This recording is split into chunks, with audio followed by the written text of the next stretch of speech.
Astaghfirullah. Bismillahirrahmanirrahim.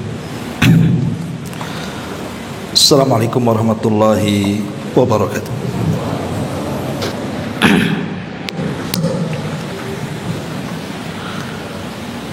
Alhamdulillah wassalatu wassalamu ala Rasulillah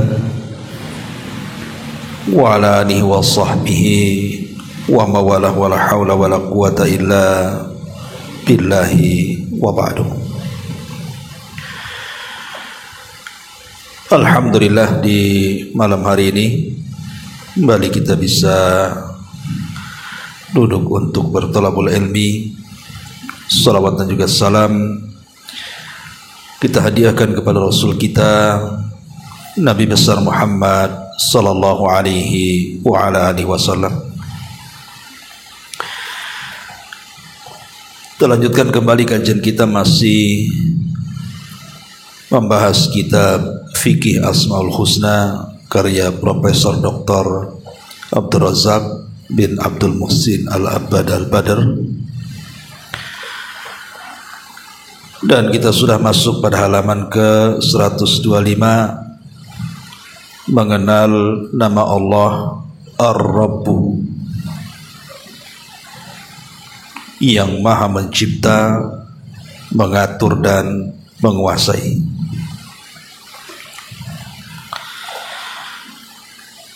Ma'asyiral muslimin wal muslimat rahimani wa rahimakumullah. Sering saya ulang-ulang bahwa mempelajari nama-nama Allah yang husna, yang baik itu lebih mengenalkan kita kepada Allah Subhanahu wa ta'ala. Ketika kita lebih kenal dengan Allah Subhanahu wa ta'ala, maka akan tumbuh perasaan cinta dan ta'zim, pengagungan kita kepada Allah. Dan ketika itu sudah tumbuh, maka kita akan lebih taat dengan aturan-aturan Allah dan akan lebih jauh lagi menjauh daripada larangan-larangan Allah Subhanahu wa ta'ala, dan mempertebal harapan dan juga takut lebih kepada Allah Subhanahu wa ta'ala. Lah, salah satu nama Allah Subhanahu wa ta'ala dari 99 nama adalah Ar-Rabbu, yang maha mencipta, mengatur dan menguasai. Ma'asyiral muslimin yang dimuliakan Allah Subhanahu wa ta'ala, kalimat Ar-Rabb dalam Al-Quran itu hampir mencapai 900 kali terulang dalam Quran, baik secara mufrad ataupun secara idhafah. Maksudnya baik secara berdiri sendiri kalimat Ar-Rabb ataupun disandarkan dengan kalimat yang lain. Itu terulang sampai 900 kali. Adapun yang disebut Ar-Rabb saja tanpa diidhafahkan itu sekitar 121 kurang lebih terulang dalam Al-Quranul Karim. Nah, di antaranya di sini pengarang menyebutkan beberapa ayat yang disebut kalimat Ar-Rabb. Surah Al-Fatihah ayat 2, Alhamdulillahi Rabbil Alamin. Segala puja bagi Allah Subhanahu wa ta'ala, Rabb semesta alam. Di sini ada kalimat Rabb. Kemudian dalam surah Al-An'am ayat 162 Allah mengatakan, Kul inna salati wa nusuki wa mahyaya wa mamati lillahi rabbil alamin. Katakanlah, sesungguhnya salatku, ibadahku, hidupku dan matiku hanyalah untuk Allah, Rabb semesta alam. Di sini juga ada kalimat Rabb. Kemudian dalam surah Al-An'am ayat 164 Allah mengatakan, Qul aghairallah abghi rabban wa huwa rabbu kulli syai. Katakanlah, apakah aku akan mencari Rabb selain Allah, padahal dia adalah Rabb bagi segala sesuatu. Di sini terulang 2 kali kalimat Rabb dalam surah Al-An'am ayat 164. Kemudian dalam surah At-Takwir juga ayat 29, wa ma tasyauna illa an yasha Allahu rabbul alamin. Dan kamu tidak dapat menghendaki menempuh jalan itu kecuali apabila dikehendaki Allah, Rabb semesta alam. Dan Allah Subhanahu wa taala juga mengatakan dalam surah Yasin ayat 58, salamun qaulam mir rabbir rahim. Kepada mereka dikatakan salam sebagai ucapan selamat dari Tuhan atau dari Rabb yang Maha Penyayang. Ini sebagian kecil yang disebutkan pengarang yang tercantum dalam beberapa ayat dalam Al-Quran. Adapun dalam hadis Nabi SAW disebutkan dalam Sahih Muslim dari hadis Abdullah ibn Abbas radhiyallahu anhuma, Nabi SAW mengatakan, ala wa inni nuhitu an aqra al-Quran raqian wa sajidan fa amma ruku fa'azzimu fihi rabb. Kata Nabi SAW, aku dilarang untuk membaca Al-Quran dalam posisi ruku ataupun sujud, karena dalam ruku dan sujud itu kan ada zikir sendiri, tidak boleh membaca Quran. Kemudian Nabi SAW, fa ammar ruku, adapun dalam posisi ruku, fa'azzimu fihi rabb, maka agungkan padanya ar-rabb. Sini ada kalimat Rabb. Kemudian yang kedua, hadis daripada Amr ibn Abbas. Dia mendengar Nabi SAW bersabda, aqrabu ma yakunu ar-rabbu minal abdi fi jawfil laylil akhir fa in istata'ta an takuna mimman yadhkurullah fi tilka as-sa'ati fakun. Kata Nabi SAW, yang paling dekat hubungan ar-Rabb, maksudnya Allah, dari hambanya adalah ketika di sepertiga malam akhir. Maka kalau engkau ingin menjadi hamba yang senantiasa berzikir kepada Allah di saat-saat itu, di waktu-waktu itu, maka silahkan lakukan. Di sini ada kalimat Rabb, aqrabu ma yakunu rabbu minal abdi. Jadi kata Nabi SAW, paling dekatnya ar-Rabb atau Allah Subhanahu wa ta'ala dari hambanya adalah di tengah malam akhir atau di sepertiga malam akhir. Ini pun disebut kalimat ar-Rabb. Kemudian yang ketiga, hadis dari Malik ibn Sa'sa'ah pada peristiwa Isra. Nabi SAW mengatakan, fa'ataitu ala Musa, aku pun mendatangi Nabi Musa, fasallamtu alaihi, aku pun mengucapkan salam. Faqala marhaban bika min akhin wa nabiyyin, selamat datang untukmu saudara dan nabi. Falamma jawaztu baka, ketika aku hendak berpisah dengan Nabi Musa, Musa pun menangis. Faqila, maka dikatakan, ma'abkaka, apa yang membuat anda menangis wahai Musa? Qala, maka Musa mengatakan, ya Rabb, hadzal gulam alladhi bu'itha ba'di yadkhulul jannata min ummati afdal mimma yadkhulu min ummati. Maka Musa mengatakan, ya Rabb, anak muda ini diutus sepeninggalku, tetapi umatnya yang masuk surga jauh lebih banyak dibandingkan umatku yang masuk surga. Hadis ini dikeluarkan Sahih Bukhari, dan banyak lagi ayat-ayat dan hadis Nabi SAW yang menjelaskan tentang kalimat Ar-Rabb. Taib, untuk lebih dalam lagi, apa makna Rabb itu? Kemudian apa manfaatnya ketika kita mengetahui makna Ar-Rabb itu dalam kehidupan kita? Kan itu yang kita maukan ketika kita mempelajari nama dan sifat bagi Allah. Harus ada pengaruh. Kira-kira pengaruhnya apa?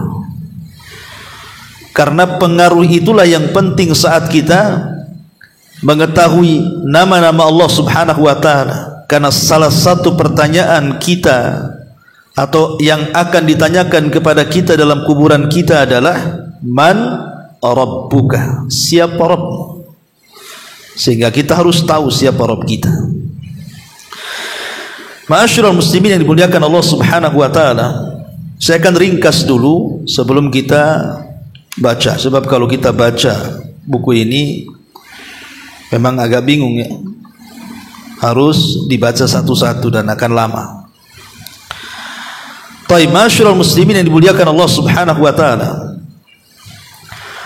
kalau kita perhatikan di dalam Al-Quranul Karim, kalimat Rabb ini dijelaskan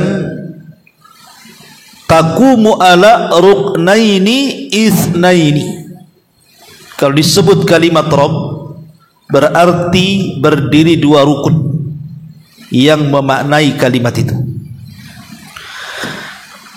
Ahaduhuma, yang pertama, ifradullahi bil khalqi, mengesahkan Allah Subhanahu wa ta'ala bahwa Allah lah satu-satunya pencipta dan tidak ada pencipta selainnya. Kalau disebut kalimat Rabb berarti harus ada keyakinan dalam hati kita bahwa tidak ada pencipta kecuali Allah. Ini yang pertama. Rukun yang kedua, ifraduhu bil amri wat tadbir ma khalaqa, mengesahkan Allah Subhanahu wa ta'ala dengan kalimat Rabb itu maknanya adalah kita mengesahkan dengan al-amri, perintah, wat tadbir, dan juga pengaturan apa yang ia telah ciptakan. Jadi di sini sebagaimana judul dalam buku ini, bahwa Rabb adalah yang maha mencipta, maha mengatur, dan maha menguasai. Jadi kalimat Rabb ini secara global tidak ada yang menciptakan kecuali Allah, tidak ada yang mengatur kecuali Allah, dan tidak ada yang menguasai kecuali Allah. Itulah Ar-Rabb maknanya. Ma'asyiral muslimin yang dimuliakan Allah Subhanahu wa ta'ala, walaupun sebagian ahli tafsir banyak menyebutkan tentang beberapa makna kalimat Rabb ini, saya akan sebutkan. Yang pertama, kalimat Ar-Rabb adalah maknanya Al-Murabbi, Al-Kafil biqada'il hajati. Jadi kalimat Rabb juga datang memiliki makna Al-Murabbi, yang memberikan tarbiyah, dan juga yang mencukupkan kepada kebutuhan-kebutuhan makhluknya. Jadi Rabb itu memiliki makna at-tarbiyah, Allah yang membimbing kita, bukan hanya sekedar membimbing, mencukupkan semua hajat kita. Dan itu berdasarkan surah Yusuf ayat 23. Allah mengatakan, kul ma'adallah innahu rabbi ahsana mathwaya.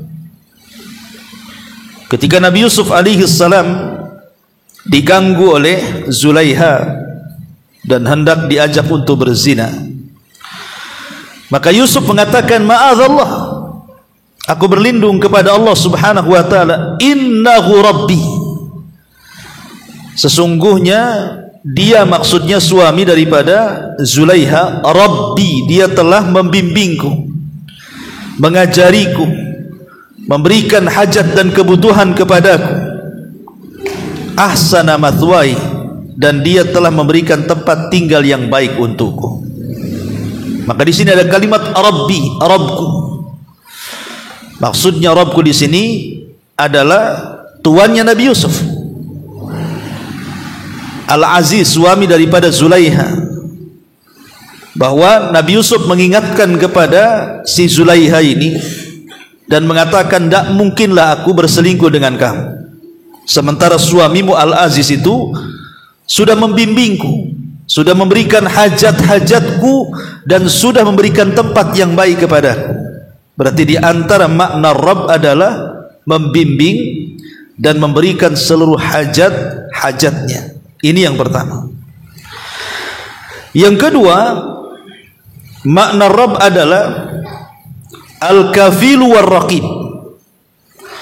Al-Kafil war-Raqib bisa maknanya Al-Kafil yang mengkafil, yang menjaga, dan juga Ar-Raqib yang memelihara, yang memantau, ya. Dan itu berdasarkan firman Allah Subhanahu wa taala atas lisan Ibrahim alaihi salatu wassalam, fa innahum aduwwun li illa rabbul alamin. Maka sesungguhnya mereka adalah musuhku kecuali Rabb semesta alam. Maka makna Rabb di sini artinya Al-Kafil yang menjaga. Jadi Ibrahim mengatakan kecuali Rabb yang menjaga aku, dan juga Ar-Raqib berdasarkan surah Al-Muzammil ayat 9. Kemudian yang ketiga, Ar-Rabb memiliki mana As-Sayyid, Tuhan. Memiliki mana As-Sayyid, Tuhan. Sebagaimana yang masyhur perkataan siapa? Abdul Muttalib. Perkataan Abdul Muttalib bahwa ketika Abrahatul Asram hendak menghancurkan Ka'bah, apa kata Abdul Muttalib? Adapun unta-unta yang kau cari itu, fa ana rabbul ibil, saya Rabb ibil, Rabbnya unta, maksudnya sayalah tuan-tuan unta, saya pemiliknya. Adapun Ka'bah, falahu rabbun yahmi, dia ada tuannya sendiri yang akan melindunginya, maksudnya Allah Subhanahu wa ta'ala. Jadi makna Rabb juga diartikan Tuhan yang ditaati. Ada juga makna Rabb di sini artinya Al-Malik li syai'i, yang menguasai kepada sesuatu. Seperti sering dalam Quran kalimat Rabbul Alamin, penguasa alam semesta. Ataupun juga dikatakan Al-Muslih li syai', yang memperbaiki sesuatu. Wal mudabbir lahu, yang mengatur sesuatu. Berdasarkan firman Allah Azza wa Jal, Rabbul Masyriqi wal Maghrib, Rabb arah timur dan barat, artinya mengatur timur dan juga mengatur barat, dan begitu seterusnya, ya. Banyak sekali makna kalimat Ar-Rabb itu, baik secara bahasa ataupun yang tertuang di dalam Al-Quran, tergantung konteksnya. Tetapi kalau disebut kalimat Ar-Rabb, berarti tidak diitlakkan kecuali kepada Allah. Kalau disebut Ar-Rabb gitu saja, tidak disandarkan kepada kalimat yang lain, berarti yang dimaksud adalah Allah Subhanahu wa ta'ala. Maka tidak boleh seseorang menamai orang lain dengan kalimat Ar-Rabb, karena itu kalimat yang tidak boleh diberikan kecuali kepada Allah. Tapi kalau yang dimaksud adalah makhluk, maka harus disandarkan kepada kalimat yang lain yang menunjukkan bahwa kalimat Rabb itu adalah makhluk. Seperti kalimat Abdul Muttalib tadi, Rabbul Ibil, Rabbnya unta, artinya pemilik unta. Rabbud Dar, Rabbnya rumah, artinya pemilik rumah. Jadi kalau hendak dimaksudkan kalimat itu kepada makhluk, berarti harus diidhafahkan, jangan berdiri sendiri. Jangan kita katakan, umpamanya kan di antara salah satu makna Arab adalah Tuhan. Umpamanya kita katakan berilah minum kepada Ar-Rabb, nggak boleh, karena kalimat Ar-Rabb ini tidak boleh ditlakkan kecuali kepada Allah. Kalau kepada makhluk tidak boleh, kecuali sandarkan tadi. Dan kalimat Allah dengan Ar-Rabb ini sebenarnya kalau dia terpisah maka maknanya sama. Tapi kalau dia tergabung dalam satu kalimat, berarti Rabb memiliki makna sendiri, Allah memiliki makna sendiri. Saya ulangi. Jadi kalimat Allah dengan Rabb itu idza ijtama'a iftaraqa wa idza iftaraqa ijtama'a, kata ulama. Itu dua kalimat yang kalau terpisah maknanya sama, tapi kalau berkumpul maknanya beda. Ketika Allah Subhanahu wa taala mengatakan Rabbul Alamin, maka Rabb di sini maknanya Allah. Tetapi kalau umpamanya dalam satu kalimat Allah sendiri tersebut dua kata kalimat Rabb dan Allah, berarti yang dimaksud Rabb di sini artinya rububiyah, yang dimaksud Allah artinya uluhiyah. Yang dimaksud Ar-Rabb rububiyah maksudnya mengesahkan Allah dalam setiap perbuatannya. Yang dimaksud uluhiyah artinya mengesahkan Allah dalam setiap peribadatan kepadanya. Itulah bedanya rububiyah dengan uluhiyah. Kalau rububiyah itu bicara perbuatan Allah kepada kita, kalau uluhiyah bicara perbuatan kita kepada Allah, dibalik. Jadi pahami ya, kalau rububiyah itu perbuatan Allah kepada kita, Allah menciptakan, Allah menghidupkan, Allah mematikan, Allah ngasih rezeki, itu kan semua perbuatan Allah tuh, itu disebut rububiyah. Tapi kalau perbuatan kita kepada Allah, sholat, puasa, zakat, haji, ibadah apapun, ketika kita berikan kepada Allah, itulah yang disebut uluhiyah, mengesahkan Allah dalam setiap peribadatan. Ma'asyiral muslimin yang dimuliakan Allah Subhanahu wa taala, untuk mempermudah gambaran apa makna Rabb itu, setelah kalau kita mau gabungkan semua makna dalam Quran itu untuk memudahkan, ingat ketika saya menjelaskan kepada antum tentang 5 istilah. 5 istilah inilah sebenarnya rangkuman makna dari kalimat Ar-Rabb.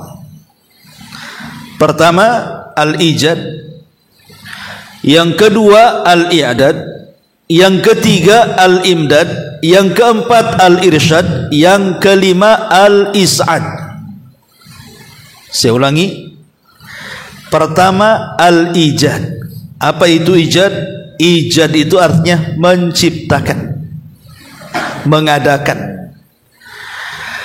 Yang kedua al-i'dad. I'dad itu mempersiapkan. Setelah Allah menciptakan, Allah mempersiapkan ciptaannya. Kemudian yang ketiga al-imdad, memperbanyak. Setelah Allah menciptakan, Allah siapkan, maka Allah perbanyak. Kemudian yang nomor 4 al-irsyad, membimbing, mengarahkan terhadap apa yang sudah diciptakan kepada manusia. Kemudian yang terakhir al-is'ad, dengan itu Allah berikan kebahagiaan kepada kita. Saya contohkan. Sebelum Allah Subhanahu wa taala menciptakan Adam alaihi salam dan juga menciptakan kita, maka Allah Subhanahu wa taala sudah menciptakan bumi ini. Penghuninya belum ada, tapi Allah ciptakan dulu tempatnya. Kan Adam belum dilahirkan, Adam belum diciptakan Allah kan, tapi bumi sudah diciptakan. Makanya ketika Allah Subhanahu wa taala mengatakan kepada para malaikat, inni ja'ilun fil ardi khalifah, sesungguhnya saya akan menjadikan di bumi ini khalifah. Khalifah di sini maksudnya makhluk yang akan terus langgeng bergenerasi sampai kiamat. Jadi sebelum Adam diciptakan, Allah sudah ciptakan langit dan bumi itu. Untuk siapa? Untuk kita. Ini disebut al-ijad. Ya. Kemudian yang kedua, setelah Allah menciptakan bumi ini untuk manusia, maka Allah persiapkan seluruh fasilitasnya. Itulah yang disebut dengan al-i'dad. Allah siapkan fasilitasnya. Allah siapkan sungainya di mana, lautannya di mana, hutannya di mana, gunungnya di mana, jalannya di mana, tempat huninya di mana. Allah siapkan serapih mungkin. Ini yang kedua. Kemudian yang ketiga, al-imdad. Allah perbanyak. Maksudnya Allah perbanyak rizkinya. Dari satu pohon mangga menjadi ratusan pohon mangga, dari ratusan pohon mangga menjadi ribuan pohon mangga. Karena satu pohon mangga ini kalau bijinya umpamanya buahnya sampai 100 buah, kemudian kita tanam semua bijinya dari 100, otomatis jadi 100 pohon mangga, kan begitu. Nanti dari 100 pohon mangga, per satu mangga itu umpamanya buahnya sampai 100 lagi, ditanam lagi 100 pohon lagi. Kan begitu akhirnya terus. Allah perbanyak. Umpamanya ada 2 ikan, satu jantan satu betina, kemudian kawin. Kita tahu kalau ikan ini hamil, otomatis kan anaknya bukan satu, kan berudul banyak kan anaknya. Nanti anaknya kalau sudah besar satu dengan lain kawin, kemudian punya anak lagi, maka Allah perbanyak semuanya. Makanya rizki Allah itu tidak mungkin terputus, tidak mungkin terputus. Walaupun satu dunia nangkap ikan di laut, gak akan habis ikan itu. Walaupun satu dunia makan buah-buahan, gak akan habis buah-buahan itu. Kenapa? Karena Allah sudah janjikan al-imdad. Allah akan perbanyak. Untuk siapa? Untuk kita. Setelah Allah subhanahu wa ta'ala kemudian al-imdad dari semua rizki Allah, baik tumbuh-tumbuhannya, dari biji-bijiannya, buah-buahannya, baik hewan-hewanannya, hewan darat, hewan laut, hewan udara, dan begitu seterusnya. Baru kemudian yang keempat yang disebut dengan al-irsyad. Allah bimbing kita manusia. Bagaimana caranya nangkap ikan, Allah kasih pengetahuan. Bagaimana caranya nanam padi sampai panen, Allah kasih pengetahuan. Bagaimana caranya kita ini mencari bahan-bahan obat-obatan, ini yang boleh dimakan, ini yang tidak, ini yang mengobati, ini yang tidak, ini yang bahayakan, ini yang tidak. Allah berikan pengetahuan, Allah bimbing kita. Maka setelah itu baru yang terakhir al-is'ad, kita dapat kebahagiaan. Dengan fasilitas Allah dan rizki Allah itu kita jadi bahagia. Itulah secara global makna Rabb namanya. Makna Rabb itu seperti itu. Ya. Atau umpamanya lebih kecil lagi lah, saya analogikan kepada makhluk. Umpamanya antum menikah, nampak istri udah hamil mau punya anak. Akhirnya kita udah siapkan tuh fasilitas anak kita, mulai rumahnya, pakaiannya, makanannya, pendidikannya, bimbingannya, kasih sayangnya, tarbiyahnya, dan begitu seterusnya. Berarti kita ini adalah Rabbul Manzil namanya. Kita ini selaku bapak disebut Rabb, pemilik rumah. Karena kita memfasilitasi satu rumah itu untuk anak kita. Ketika anak kita betul-betul lahir, dia sudah berada dalam rumah. Makannya sudah antum siapkan, minumannya sudah antum siapkan. Nanti besar sedikit antum sudah siapkan sekolahnya. Besar sedikit antum siapkan guru-guru ngajinya, bimbingannya, semuanya. Lah itu disebut Rabb. Kita ini Rabb namanya, yang membimbing anak kita. Nah itu skala kecilnya lah makna Rabb itu. Lah Allah subhanahu wa ta'ala walillahil mathalul a'la. Maka Allah itu seperti itu kepada kita. Allah sediakan fasilitasnya, Allah perbanyak fasilitasnya, Allah bimbing kita lagi. Bukan hanya sekedar membimbing kita, mengarahkan insting kita, tidak, diutus nabi lagi, diturunkan kitab lagi, diarahkan lagi, ini yang hak, ini yang batil. Itulah Rabb namanya. Bisa dipahami? Ya, itulah makna Rabb. Ya. Ma'asyiral muslimin yang dimuliakan Allah Subhanahu wa taala.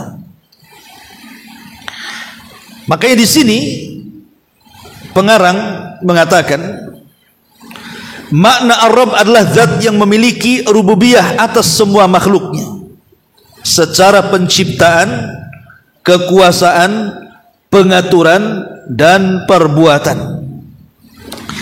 Ini adalah nama yang menunjukkan akan banyak makna, bukan hanya satu makna saja. Ibnu Jarir At-Tabari rahimahullahu taala berkata, Ar-Rabb dalam bahasa Arab memiliki banyak makna. Di antaranya seorang tuan, sayyid, atau tokoh yang ditaati dalam masyarakat disebut Rabb juga. Seseorang yang dapat memperbaiki sesuatu, al-muslih itu disebut Rabb. Ataupun pemilik sesuatu juga disebut Rabb. Dan masih ada makna selain itu yang intinya kembali kepada 3 makna di atas. Maksudnya 3 makna itu bahwa Allah yang menciptakan, Allah yang mengatur, dan Allah yang menguasai. Itu inti dari semuanya. Ya, kalau antum baca ya memang intinya seperti itu, akan dibolak-balikan di makna itu sebenarnya. Ya. Ma'asyiral muslimin yang dimuliakan Allah Azza wa Jalla. Di sini ada perkataan pengarang yang bagus sekali.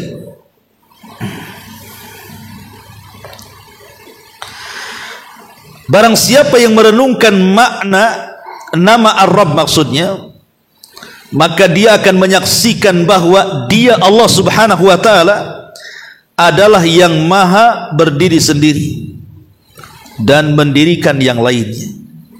Jadi Allah itu tidak berhajat kepada makhluknya, tapi justru dia yang mengayomi makhluknya. Dia yang menakdirkan setiap jiwa dengan kebaikan dan kejelekan. Dia bersemayam di atas arasy-Nya, bersendirian dalam mengatur kerajaannya. Segala pengaturan ada di tangannya, tempat kembalinya segala sesuatu kepadanya. Segala bentuk pengaturan alam semesta turun dari sisinya lewat tangan-tangan para malaikat, baik berupa pemberian, pencegahan, merendahkan, meninggikan, menghidupkan, mematikan, mengangkat, memberhentikan, menggenggam dan membentangkan, menghilangkan kesulitan, menolong orang-orang yang membutuhkan, dan mengabulkan orang-orang yang dalam kesulitan. Dari sini Allah mengatakan, yas'aluhu man fis samawati wal ar kulla yaumin huwa fi sya'n. Semua yang ada di langit dan di bumi selalu minta kepadanya setiap waktu Allah dalam kesibukan. Allah itu sibuk setiap harinya, ya, mengatur hamba-hambanya lewat para malaikat. Ya, dengan cara apa? Si fulan dihidupkan, lahirlah manusia. Si fulan diwafatkan, matilah manusia. Si fulan diangkat menjadi pemimpin, si fulan pula diberhentikan menjadi pemimpin. Si fulan diberikan kekayaan, si fulan pula dimiskinkan. Si fulan dijayakan, si fulan pula dilemahkan. Dan begitu seterusnya. Si fulan diberikan pertolongan, yang ini pula dihinakan. Maka itulah makna Ar-Rabb. Jadi Allah Subhanahu wa taala yang melakukan segala sesuatu terhadap makhluknya, baik kebaikan ataupun keburukan, semua datang dari Allah Subhanahu wa taala. Ma'asyiral muslimin yang dimuliakan Allah Subhanahu wa taala, kalau sudah demikian kita tahu secara global apa makna Rabb, nanti antum bisa baca sendiri, ya. Lalu apa faedahnya? Apa sih manfaatnya ketika kita sudah mengenal makna Ar-Rabb ini? Ma'asyiral muslimin yang dimuliakan Allah Subhanahu wa taala, yang pertama faedahnya adalah an ta'lama anna Allah ta'ala lahu uluwus sya'ni wal qahri wal fawqiyati wa awsaf al-azamata wal kibriya wa annahu la yunazi fi dhalik fataqtadi minka dhullan wa inkisaran wa iftiqaran. Ketika kita sudah paham, sudah tahu makna Ar-Rabb tadi, bahwa Allah itu yang menguasai, yang mengatur, yang menciptakan, yang mematikan, yang menghidupkan, dan begitu seterusnya, maka kita tahu bagaimana ketinggian Allah Subhanahu wa taala, bagaimana kekuatan Allah Subhanahu wa taala, bagaimana keagungan Allah Subhanahu wa taala, bahwa tidak ada yang menciptakan kecuali Allah, dan Allah tidak bantu saat menciptakan. Tidak ada satupun yang membantu Allah saat menciptakan makhluk-makhluknya. dan tidak ada satupun yang membantu saat pengaturannya, karena makhluk adalah milik dia, pengaturan semua milik dia, kekuasaan semua milik dia. Maka dari sini lahirlah sebuah keyakinan kepada kita bahwa Allah itu atas segala sesuatu maha mampu. Dengan itulah kita wajib merendahkan diri kepada Allah, kita wajib berhajat kepada Allah, merasa miskin kepada Allah Azza wa Jalla. Karena siapa kita di hadapan Allah? Allah maha kaya, maha kuat, maha perkasa, maha segala-galanya. Kita mau sombong pula di hadapan Allah? Maka dengan mengenal kalimat Ar-Rabb, tumbuhlah perasaan kerendah dirian kita di hadapan Allah Subhanahu wa taala. Ini yang pertama. Ya. Yang kedua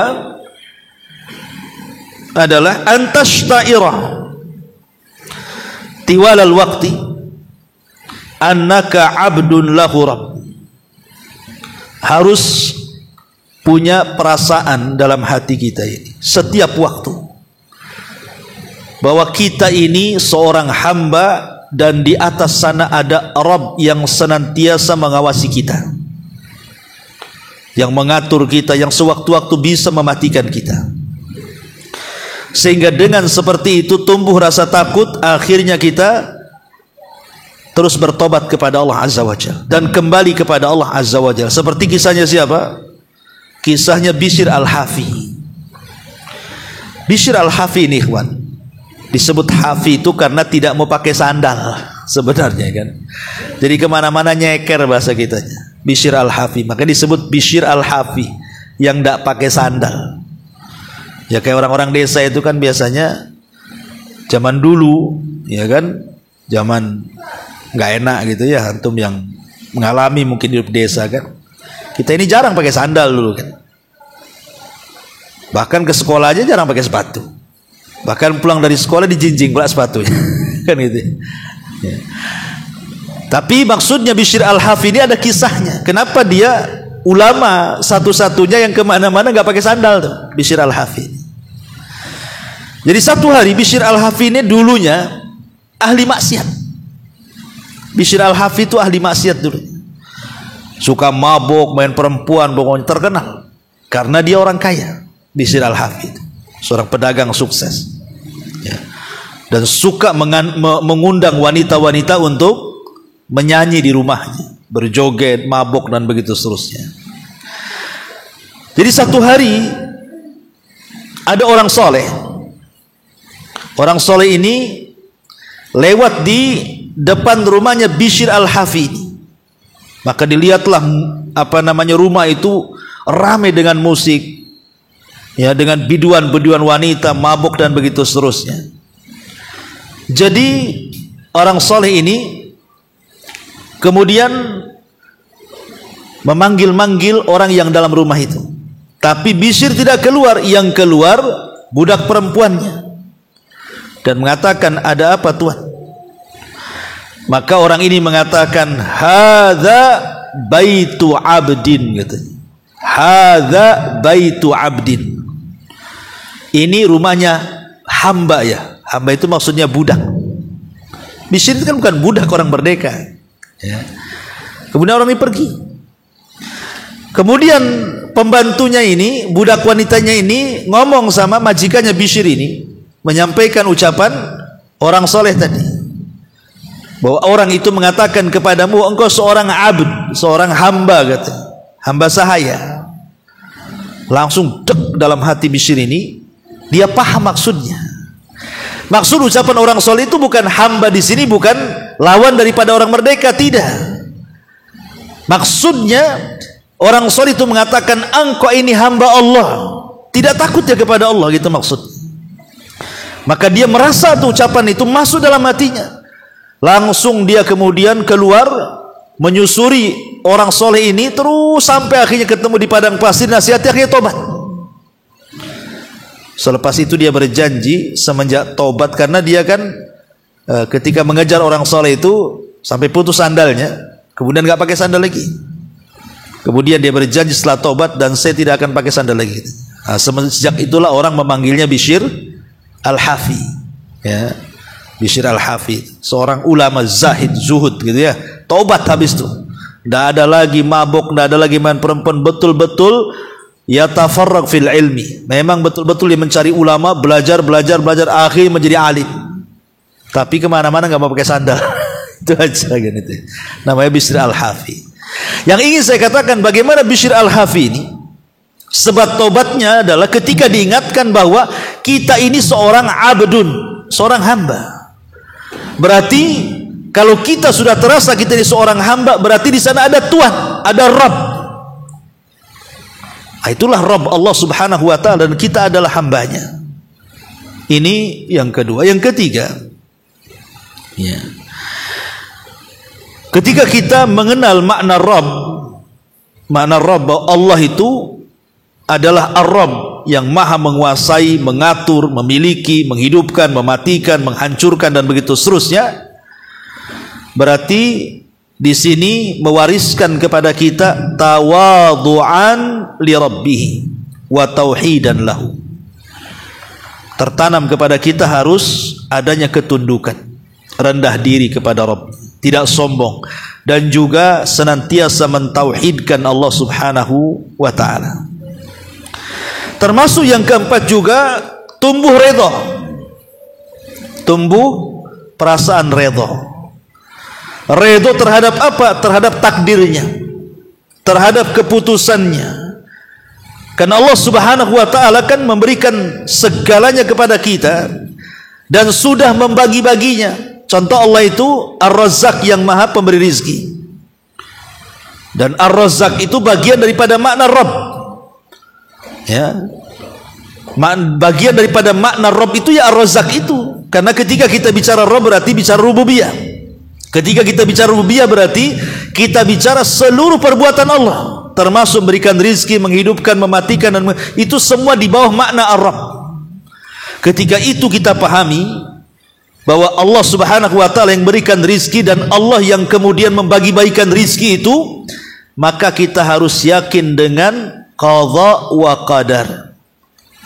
Beriman dengan takdir Allah Subhanahu wa taala, redha dengan pemberian Allah Subhanahu wa taala. Karena Allah yang menciptakan kita, Allah yang tahu maslahat kita. Kan Allah yang menciptakan kita, Allah yang tahu maslahat kita. Ketika Allah yang tahu maslahat kita, terkadang ada orang yang kemudian diberikan kekayaan lebih, ada orang yang dimiskinkan lebih. Karena boleh jadi kalau seandainya orang kaya ini yang beriman, kalau Allah miskinkan dia bisa kufur. Dan orang miskin ini yang sudah beriman, kalau dikayakan dia melampaui batas. Atau orang sakit, kalau seandainya disehatkan dia kufur. Atau orang sehat, kalau dia disakitkan dia kufur. Allah tahu maslahat itu semuanya. Makanya kalau kita ditimpa musibah ataupun ditimpa kenikmatan dari Allah Subhanahu wa taala, dua sifat tidak boleh tidak ada dalam diri kita. Pertama syukur, dan yang kedua sabar. Karena itu sifatnya seorang mukmin. Jadi dengan mengenal Ar-Rabb makin tumbuh rasa redha dengan takdir Allah Subhanahu wa taala. Ma'asyiral muslimin yang dimuliakan Allah Subhanahu wa taala, termasuk juga di antara faedahnya adalah kita tahu bahwa nama Rabb itu kan membawai banyak nama di bawahnya, ya. Sehingga ketika kita mempelajari kalimat Rabb, berarti kita semakin memahami siapa Tuhan kita, makin memahami siapa Tuhan yang kita sembah, dan makin memahami apa tujuan Tuhan kita menciptakan kita. Jadi di satu sisi dengan mengenal kalimat Rabb itu kita semakin tahu siapa Allah. Yang kedua, kita semakin paham apa tujuan Allah menciptakan kita dengan kalimat Rabb itu. Ma'asyiral muslimin yang dimuliakan Allah Subhanahu wa taala, termasuk juga kata para ulama bahwa al-iqrar bi rububiyatillah, ketika kita sudah meyakini dengan kalimat Rabb atau rububiyah, berarti kita harus meyakini memang tidak ada Tuhan yang pantas disembah kecuali Allah. Ingat ya, kalau kita sudah yakin yang menciptakan kita Allah, yang mengatur kita Allah, yang memberikan rezeki Allah, yang menghidupkan Allah, yang mematikan Allah, yang mengatur Allah, segala-galanya Allah, berarti sudah pantas kalau Allah itu disembah. Sebab orang yang atau zat yang tidak menciptakan pantas disembah? Tidak pantas. Zat yang tidak bisa mengatur kita sembah pantas disembah? Tidak pantas disembah. Zat yang tidak menguasai disembah? Tidak pantas disembah. Pamannya ada orang yang menyembah berhala, entah berupa patung, dari tanah, dari batu, dari pohon, atau apa kita katakan itu pantas disembah? Tidak pantas, karena berhala itu tidak menciptakan kita. Berhala itu tidak mengatur kita, berhala itu tidak menguasai kita. Yang mengatur, menguasai, menciptakan itu Allah. Berarti ketika kita makin yakin dengan kalimat Rabb, makin yakin bahwa tidak ada Tuhan yang berhak disembah kecuali Allah. Itu inti ketika kita memahami makna kalimat Ar-Rabb. Makanya ketika seorang sahabat namanya Zubair ibn Mut'im radhiyallahu an,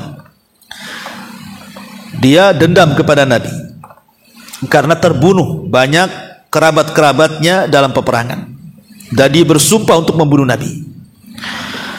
Jadi dia bawa pedangnya dari Mekah ke Madinah, mengincar Nabi SAW, dan dia menyamar. Saat Nabi SAW sedang sholat maghrib, sebenarnya ada kesempatan dia itu untuk membunuh Nabi, karena orang sholat itu kan tidak bawa senjata dan jaraknya tidak terlalu jauh Zubair ibn Mut'im dengan posisi Nabi SAW ini. Tiba-tiba Nabi SAW dalam sholat maghrib itu membaca surah Toha. Lah di antara surah Toha itu ada kalimat atau ada firman Allah Subhanahu wa taala, am khuliqu min ghairi syai'in am humul khaliqun am khalaqas samawati wal ard bal la yuqinun. Ayat ini menyindir berhala-berhala jahiliyah, berhala-berhala yang disembah orang-orang kafir jahiliyah yang menyembah Lata, Uzza, Manat, Hubal yang berupa batu, kayu dan begitu seterusnya. Jadi kata Zubair ini, dia mengatakan apa? Hatta qalbi an yatir. Ketika mendengar ayat itu hatiku hampir terbang. Kemudian pedangnya disarungkan kembali. Kemudian tidak jadi membunuh Nabi. Ketika selepas sholat maghrib, dia datang kepada Rasul dan mengatakan, ya Muhammad, asyhadu an la ilaha illallah wa asyhadu annaka Rasulullah. Demi Allah, dulu tidak ada manusia yang paling aku benci kecuali kamu. Sekarang tidak ada manusia yang paling aku cintai kecuali kamu. Kenapa bisa jadi berubah tuh Zubair ini? Padahal niatnya membunuh Nabi, tiba-tiba kemudian taubat dan masuk Islam. Karena dia menyadari tentang ketuhanan. Perhatikan ayatnya. Am khuliqu, apakah mereka berhala-berhala itu diciptakan min ghairi syai'in, dari sesuatu? Ini kan pertanyaan. Apakah berhala itu diciptakan dari segala sesuatu? Jawabannya bisa iya, bisa tidak. Ya. Ataukah pertanyaan yang kedua, mereka tercipta dengan diri sendiri, tahu-tahu ada? Kemudian yang ketiga, apakah berhala-berhala disembah itu mampu menciptakan langit dan bumi? Maka Allah tutup ayatnya balla yuqinun, bahkan orang musyrik yang menyembah itu tidak yakin juga dengan sesembahannya. Karena kan ada tiga pertanyaan nih kepada orang yang menyembah berhala itu. Apakah berhala itu dibuat dari segala sesuatu? Ataukah berhala itu terbuat dengan sendirinya? Ataukah berhala itu yang menciptakan alam semesta? Jawab. Nah gitu ya.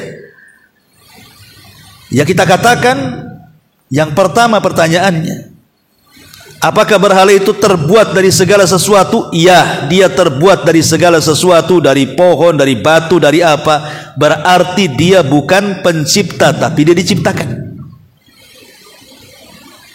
Dia bukan pencipta kan? Diciptakan. Macam mana zat yang diciptakan kemudian kita sembah? Kita yang menciptakan dia, tiba-tiba makhluk yang kita ciptakan kita sembah pula. Terbalik, harusnya dia yang menyembah kita kan, begitu yang menciptakan. Yang kedua, ataukah dia tercipta dengan diri sendiri? Mustahil. Kalau ujug-ujug ada, mustahil kan itu. Pasti ada yang menciptakan, ada yang merangkai, ada yang membuat.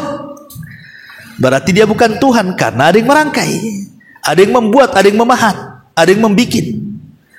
Ataukah pertanyaan ketiga, ataukah yang kau ciptakan itu, yang menciptakan alam semesta, ya mustahil loh diajak kamu yang ciptakan, kau ujung-ujung mau menciptakan alam semesta dari mana kan gitu.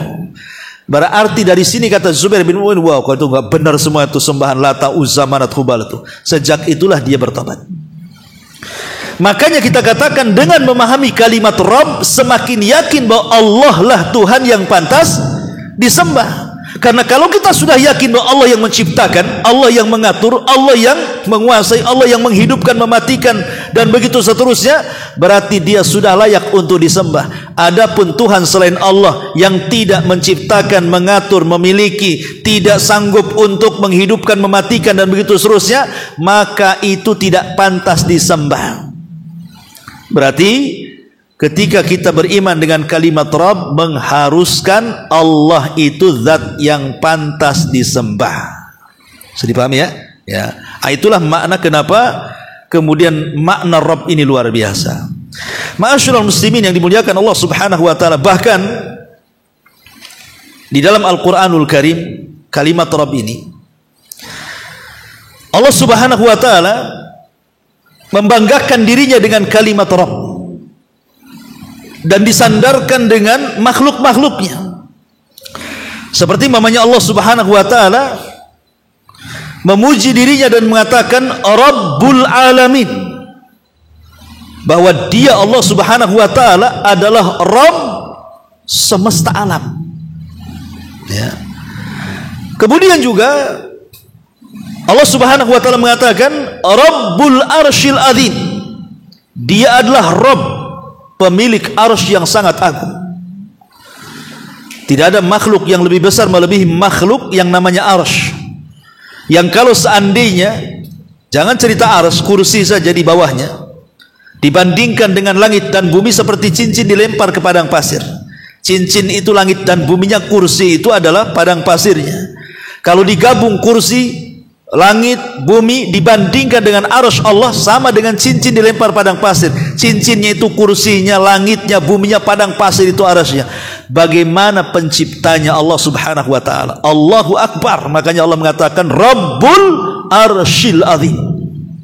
Dia Rabb pemilik arsy yang agung. Dan Allah juga memuji dirinya dengan menyandarkan Rabbus Samawati wal Ardh. Dia Rabb pemilik langit dan bumi. Apa isi langit, apa isi bumi, Allah lah Rabbnya. Dan Allah juga mengatakan Rabbu abainal awwalin, qala rabbukum wa rabbu abaikumul awwalin. Allah ingatkan dia adalah Rabb kalian dan Rabb bapak-bapak kalian.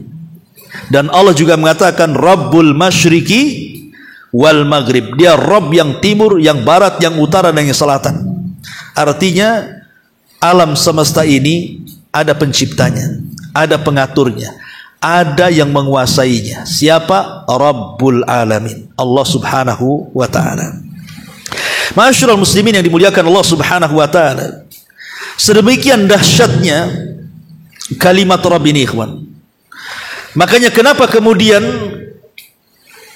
di dalam Al-Qur'anul Karim apabila kita mengkisahkan tentang kisah doanya para nabi, dan hampir kebanyakan doanya para nabi itu memulai dengan kalimat Ar-Rabb. Bahkan ada sebagian ulama mengatakan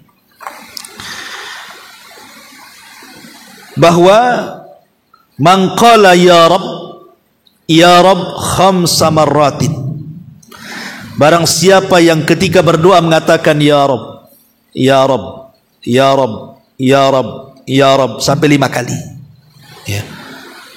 Ya, dan dia meyakini dengan kalimat itu, antum meresapi kalimat itu ya Rabb, maknanya ya Rabb, engkau Tuhan yang menciptakan aku, yang mengatur aku, yang memiliki aku, menghancurkan, menghidupkan, memberikan rezeki, terus antum paham dengan kalimat itu dan antum ulang sampai 5 kali, maka dikatakan ujibat da'watuhu idza lam yakun thamma mani, maka doa antum akan diijabah kalau tidak ada penghalang-penghalang doa.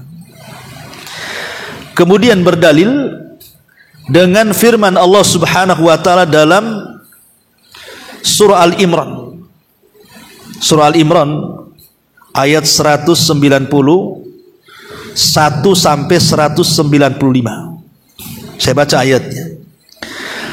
Allah Subhanahu wa taala mengatakan, alladzina yadhkurunallaha qiyaman wa qu'udan wa 'ala junubihim wa yatafakkaruna fi khalqis samawati wal ard rabbana ma khalaqta hadza batila subhanaka faqina adzabannar. Yaitu orang-orang yang mengingat Allah sambil berdiri, duduk dan dalam keadaan berbaring, dan mereka memikirkan tentang penciptaan langit dan bumi seraya berkata, Rabbana. Ini Rabb pertama. Kalimat Rabb pertama dalam surah Al-Imran. Rabbana, ya Rabb kami. Tidaklah engkau menciptakan semua ini sia-sia. Maha suci engkau, lindungilah kami dari azab neraka. Ini satu. Kemudian ayat berikutnya, Rabbana. Ada Rabb lagi di sini dua kali. Rabbana innaka man tudkhilin nar faqad ahzaitah wa ma lidh-dhalimin min ansar. Ya Rabb kami, sesungguhnya orang yang engkau masukkan ke dalam neraka, maka sungguh engkau telah menghinakannya, dan tidak ada seorang penolong pun bagi orang-orang zalim. Kemudian ayat selanjutnya, Rabbana. Ini Rabb yang ketiga. Kan sudah tiga kali kan?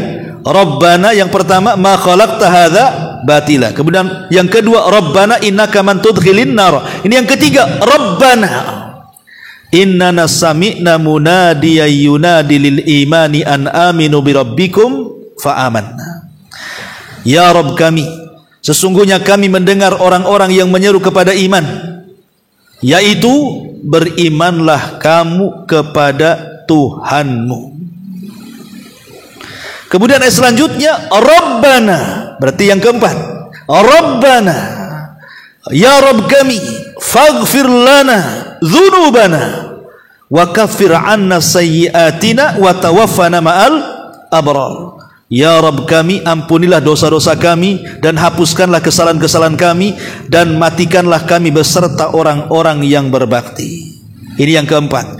Dan yang kelima, Rabbana wa atina ma wa'adtana ala rusulika wa la tuhzina yaumal qiyamah innaka la tukhliful mi'ad. Ya Rabb kami, berilah kami apa yang engkau telah janjikan kepada kami melalui rasul-rasulmu, dan janganlah engkau hinakan kami pada hari kiamat, sungguh engkau tidak pernah mengingkari janji. Berarti ada 5 kalimat Rabbana.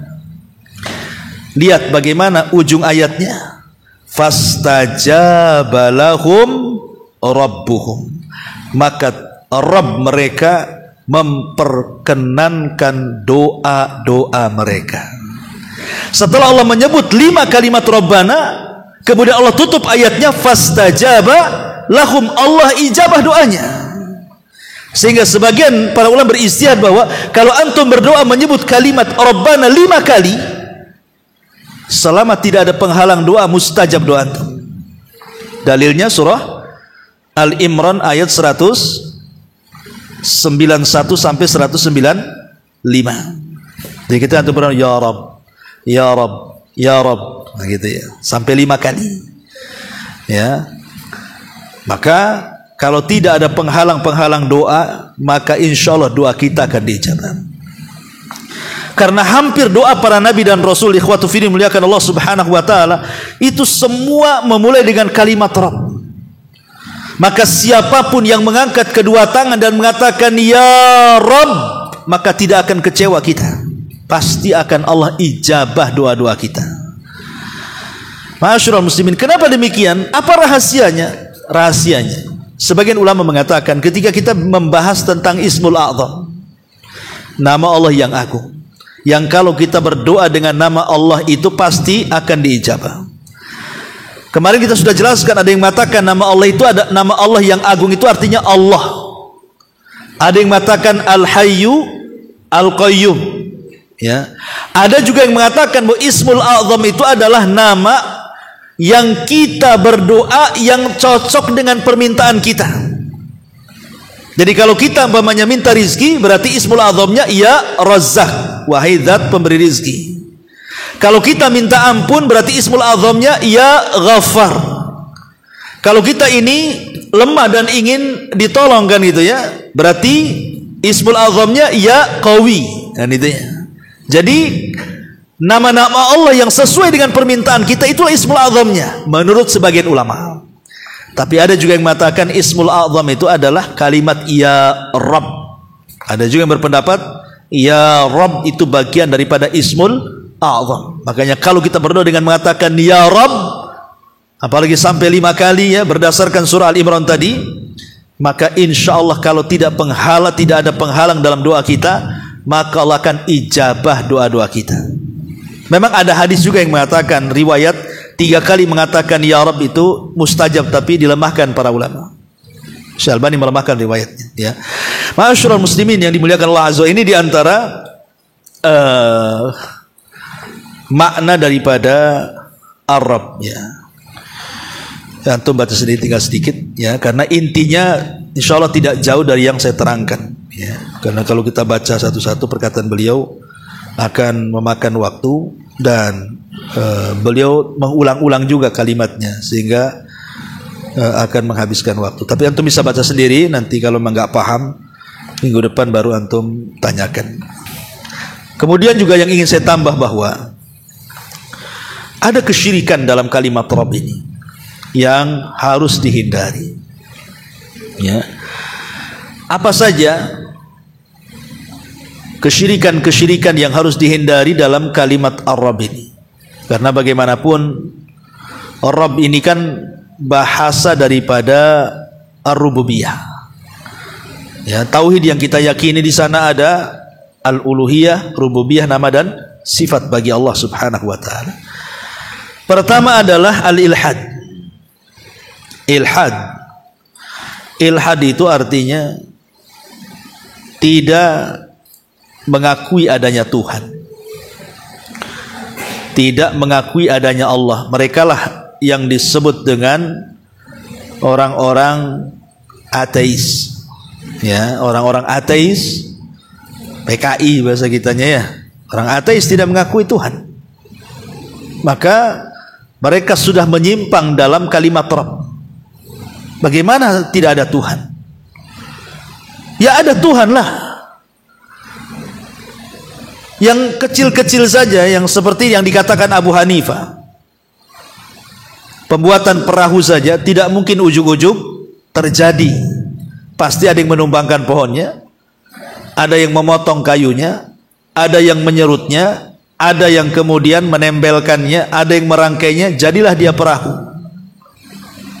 Itu saja harus dibuat. Perahu saja ada yang buat rumah. Tidak mungkin ujung-ujung ada rumah tuh. Pasti ada yang buat. Ya kan? Ada tukangnya, ada tukang gambarnya, ada alat-alatnya, ada materialnya. Jadi rumah. Rumah saja ada yang buat. Segala sesuatu di bumi ini ada yang buat. Lah kalau seandainya makhluk yang kecil seperti rumah saja, perahu, mobil dan begitu seterusnya ada yang buat, lah alam semesta sebesar ini masa nggak ada yang buat?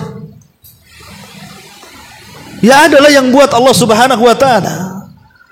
Makanya kemudian penyimpangan dalam kalimat Rabb ketika seseorang itu memiliki keyakinan ilhad, mengingkari tidak ada Tuhan. Orang-orang ateis, sebenarnya orang ateis sendiri dalam hatinya itu pasti akan mengatakan ada Tuhan. Fir'aun saja mengatakan saya Rob kalian yang paling tinggi, ketika mati dia mengatakan aku beriman dengan Robnya Musa. Itu Fir'aun tuh. Kan Fir'aun kan tidak mengakui adanya Tuhan kan? Karena dia mengakui dia yang Tuhan. Fir'aun itu bahkan dengan tegasnya dia mengatakan ana rabbukumul a'la, saya Rob kalian yang paling tinggi. Tapi ketika dia ditenggelamkan, sadar dia bukan Tuhan. Masa Tuhan tenggelam? Makanya dia mengatakan amantu bi Rabbi Musa wa Harun, aku beriman dengan Rabbnya Musa dan Harun katanya. Karena itu fitrah. Adanya Tuhan loh fitrah. Orang-orang musyrik Arab ketika ditanya siapa yang menciptakan langit dan bumi, mereka mengatakan Allah. Itu orang musyrik itu.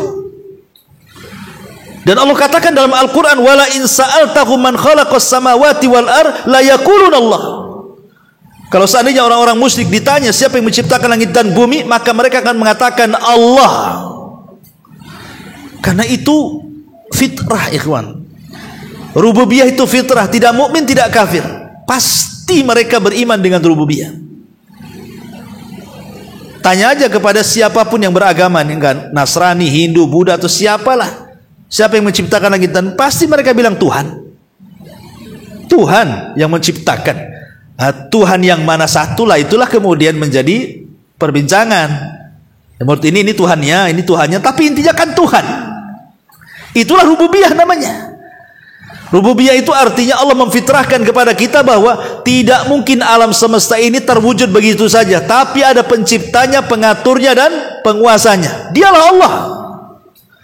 Dan itu diyakini oleh mukmin dan kafir. Makanya ulama mengatakan orang yang baru meyakini tauhid rububiyah tidak dinyatakan muslim sampai dia mentauhidkan uluhiyah. Karena orang kafir pun mentauhidkan rububiyah, mengakui bahwa pencipta alam semesta ini Allah, tapi mereka tidak mentauhidkan dalam bab uluhiyah. Mereka tidak menyembah Allah, yakin bahwa yang menciptakan Allah, tapi yang disembah pula batu. Nah, berarti belum masukkan mereka ke dalam Islam sampai mereka mentauhidkan uluhiyah. Ini yang pertama. Yang kedua, ya, ta'tilul masnu' an sani'ihi wa khaliqihi. Meyakini bahwa di sana ada pencipta. Jadi di sana ada pencipta, pengatur selain daripada Allah Subhanahu wa taala, seperti keyakinan di negeri kita kan. Orang-orang yang hidup di pesisir-pesisir pantai selatan itu, mereka meyakini bahwa sebagian pantai itu dikuasai oleh seorang wanita namanya Nyi Roro Kidul. Tapi bagian kidul saja, kalau ngetan ngulur nah, itu enggak. Itu kalau sempat semuanya banyak pula tuh Nyi Roronya itu. Bagian pantai selatan saja dikuasai oleh Nyi Roro Kidul. Ini kan penyimpangan dalam bab rububiyah. Seolah-olah ada sebagian laut itu ada yang menguasai. Padahal keyakinan kita tidak ada yang menguasai Allah. Tidak sebagian, tidak keseluruhan. Semua yang menguasai Allah. Berarti kalau seandainya orang percaya bahwa sebagian laut, sebagian pantai itu dikuasai oleh Nyi Roro Kidul, berarti dia telah melakukan kesyirikan dalam bab rububiyah. Paham ya? Ya, dalam bab rububiyah dia melakukan kesyirikan dalam bab rububiyah. Ataupun seperti kesyirikan orang-orang Nasrani yang mengatakan apa? Isa adalah anak Tuhan, Isa adalah satu di antara tiga Tuhan, atau Isa adalah Tuhan itu sendiri. Ini juga dalam bab rububiyah. Tidak ada Tuhan yang menciptakan, yang mengatur, yang menguasai kecuali Allah. Ya. Adapun Isa itu makhluk Allah. Dia nabi dan dia hambanya. Dia bukan Tuhan. Berarti orang Nasrani terjerumus pada syirik dalam bab rububiyah. Ya. Termasuk juga syiriknya orang Majusi. Orang Majusi mereka menuhankan dua Tuhan, satu Tuhan cahaya, satu Tuhan kegelapan. Makanya Majusi itu mereka akan menjaga api jangan sampai padam. Karena itulah Tuhan kebenaran. Adapun kalau sampai gelap berarti muncul Tuhan kejahatan. Berarti Tuhan ada dua. Dan ini terjerumus kepada kesyirikan rububiyah. Kenapa? Karena kalau seandainya Tuhan ada dua, pasti akan bertengkar, ya kawan. Akan rebutan kekuasaan kan. Ya. Wali kota Batam aja sempat dua masalah. BP lain, Pemko lain. Ada masalah kan gitu. Tapi satu selesai kan gitu. Artinya bahwa sebuah tempat itu dalam makhluknya kalau dua pemimpin ribut tuh. Jangankan wilayah, badan kita saja ini. Badan antum. Siapa yang mengatur badan antum? Hati kan? Kalau seandainya hati kita ada dua, hati kita ada dua masalah tuh. Kata hati yang satu melangkah, kata hati yang satu mundur. Gimana caranya? Maju mundur kan itu. Itu badan kita kan? Apalagi alam semesta. Kalau sampai ada dua Tuhan masalah lah. Yang satu mau mengadab, yang satu enggak jadi-jadi itu jadinya. Si petar-petir aja enggak sampai-sampai ya. Masyarul muslimin yang dimuliakan Allah Subhanahu wa taala. Ya. Termasuk juga kesyirikan Namrud kepada Ibrahim.